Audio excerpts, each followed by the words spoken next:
Yorulmuşam axı olanlardan, öpür nəfəsindən uzaqlardan.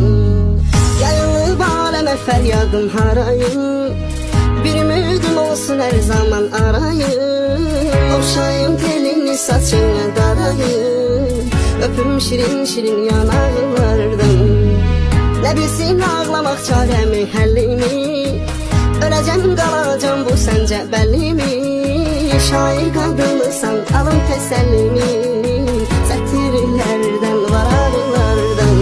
Küçün həvəsimdən dodaqlardan, nə hallara düşdüm, nə hallardan. Yorulmuşam axı olanlardan, öpür nəfəsindən uzaqlardan. Küçün həvəsimdən dodaqlardan, nə hallara düşdüm, nə hallardan. Yorulmuşam axı olanlardan, öpür nəfəsindən uzaqlardan.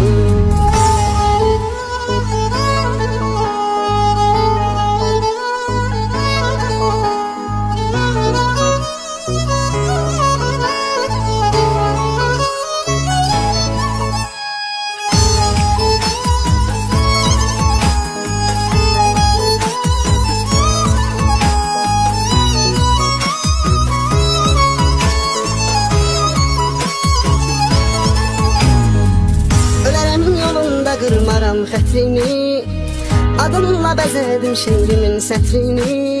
Evimsən sən axı, alıram mətrini, saçına toxunmuş daraqlardan.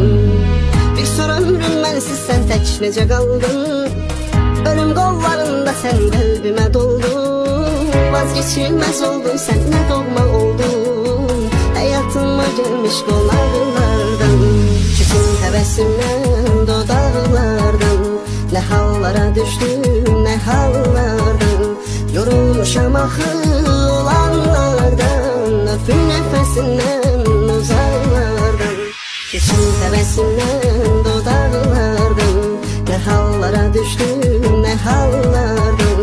Yorulmuşam axı olanlardan, öpür nəfəsindən uzaqlardan. Küçün həvəsimdən dodaqlardan, nə hallara düşdüm, nə hallardan. Yorulmuşam axı olanlardan, öpür nəfəsindən uzaqlardan.